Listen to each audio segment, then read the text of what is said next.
Bonjour à tous et bienvenue sur Octavie te facilite la vie. Aujourd'hui nous allons parler des aidants familiaux. Qu'est-ce qu'être un aidant familial? Comment bien vivre sa situation d'aidant familial?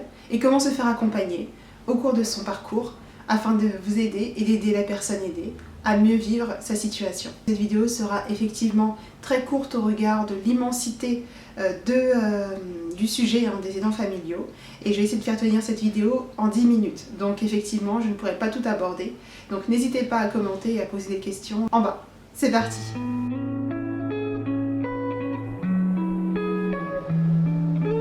Qu'est-ce qu'être un aidant familial? Un aidant familial est la personne qui s'occupe d'une personne en difficulté, qui la soutient, qui l'assiste et qui l'accompagne dans les gestes du quotidien. Ça peut être la toilette, les repas, les courses, accompagner la personne pour des sorties ou des loisirs.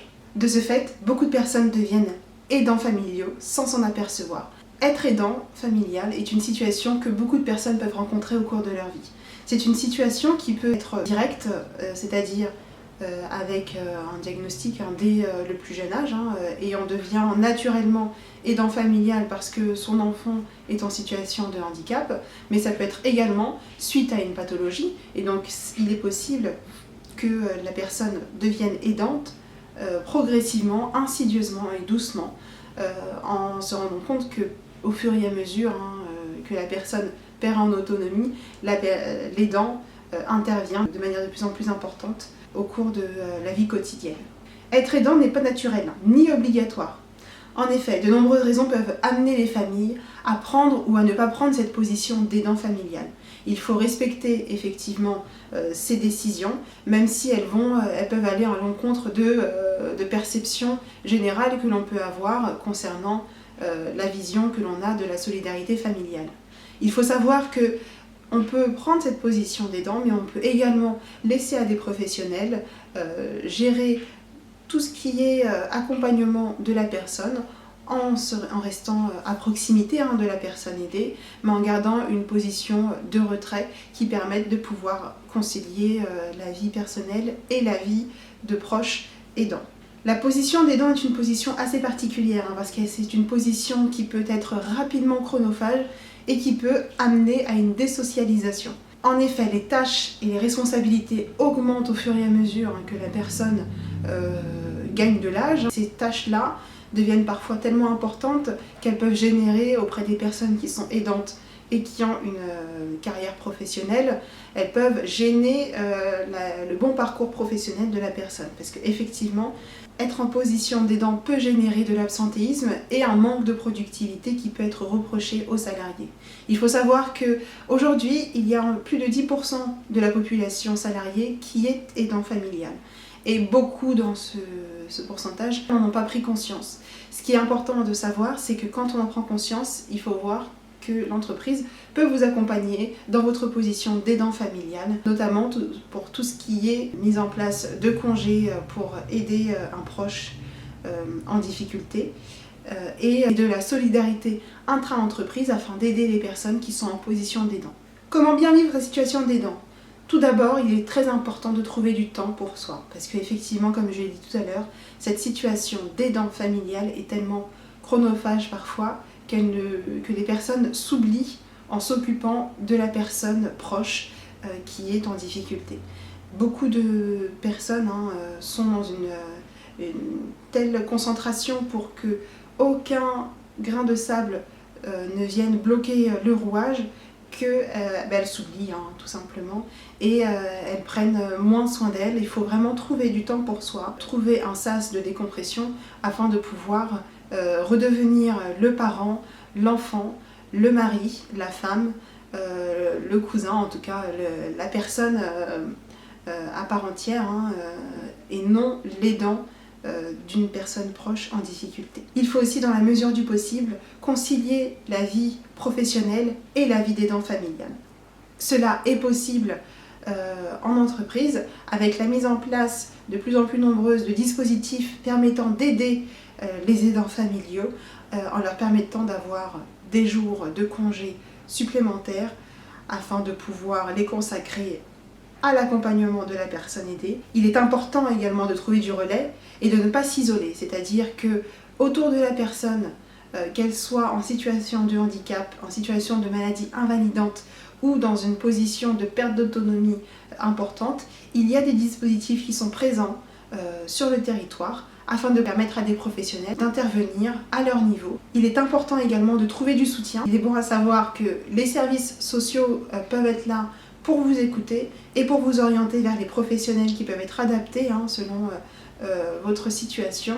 Des plateformes d'écoute particulières pour les aidants familiaux sont en place sur les territoires et de nombreuses associations sont présentes également pour aider les aidants familiaux à pouvoir trouver également du soutien et du relais parmi d'autres familles et des professionnels qui encadrent ces groupes pour pouvoir souffler un petit peu, pour pouvoir décompresser, pour pouvoir également dire qu'on en a marre, que voilà, vraiment passer par tous les états d'âme.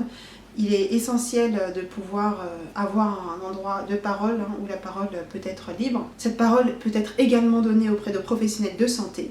Il faut savoir également que vous pouvez aussi avoir de l'aide d'organismes qui sont spécialisés pour pouvoir accompagner et vous accompagner en tant qu'aidant et accompagner la personne aidée.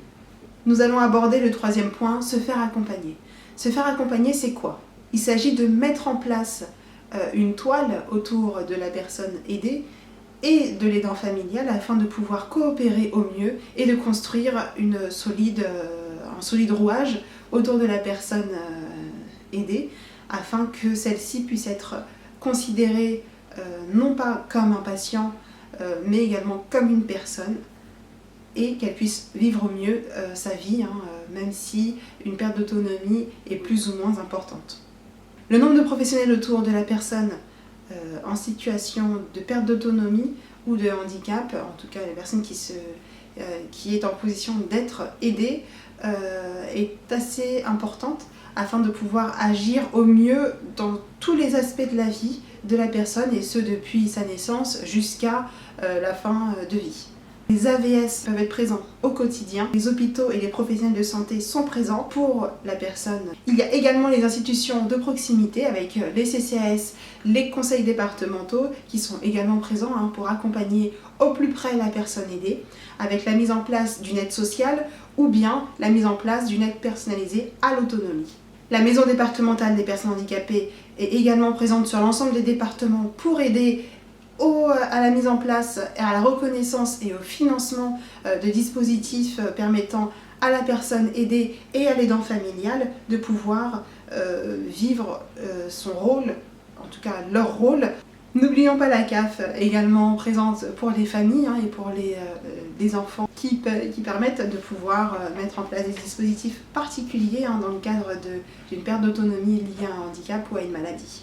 On n'oublie pas tous les organismes de santé, la CPAM, la CRAMIF, la CARSAT, la MSA, qui sont également présents pour vous accompagner et qui peuvent mettre en place des aides afin de vous aider à mieux vivre votre situation d'aidant et votre situation d'aidé. Sur le local, la mise en place des espaces autonomie, donc anciennement appelés CLIC. Ces espaces permettent de pouvoir rassembler des professionnels et de pouvoir accompagner les personnes de plus de 60 ans dans le cadre de la perte d'autonomie et dans le cadre de l'accompagnement des aidants familiaux. Il est également présent pour les personnes en situation de handicap. Il participe à l'animation des réseaux de professionnels présents sur le territoire afin de pouvoir aider au mieux et de coordonner au mieux l'accompagnement des personnes en perte d'autonomie. Bon, on va dire le meilleur pour la fin, je vais un peu prêcher pour ma paroisse. N'hésitez pas également à rencontrer les travailleurs sociaux de votre secteur. L'assistante sociale peut vous permettre de pouvoir faire le lien avec les différents interlocuteurs au regard de votre situation. Elle peut évaluer votre situation et vous orienter vers les bons partenaires afin de vous aider au mieux en tant qu'aidant et en tant qu'aidé à mieux vivre votre situation. Il est important de rappeler que dans cette situation-là, le rôle des professionnels de santé est majeur. Donc il faudra peut-être rencontrer plusieurs professionnels de santé pour pouvoir voir celui avec lequel vous avez confiance et celui avec lequel la personne aidée peut également se sentir bien pour pouvoir mettre en place tous les dispositifs visant à permettre une meilleure vie, en tout cas une vie de meilleure qualité à la personne aidée et une vie de meilleure qualité à la personne aidante. Voilà, nous arrivons à la fin de cette vidéo. Alors, de prime abord, je m'excuse parce que la luminosité a changé en fait au cours de la journée. On a un temps qui n'est pas homogène, donc forcément la luminosité change un petit peu. Quoi qu'il en soit, je vous remercie d'avoir regardé la vidéo jusqu'à la fin. N'hésitez pas à liker, à commenter et à partager cette vidéo au plus grand nombre afin de permettre à l'ensemble des personnes qui ne se savent pas être aidantes de découvrir qu'elles le sont et de voir qu'il y a des solutions et qu'il ne faut pas qu'elles soient seules dans cette situation. Être aidant est une particularité au cours de sa vie. C'est une période de la vie qui est extrêmement dense et qui peut être extrêmement sensible. Il est important que ces personnes puissent savoir qu'il y a des relais possibles, qu'il y a une possibilité de parler, qu'il y a des dispositifs qui sont présents pour elles afin de les aider à mieux vivre leur situation.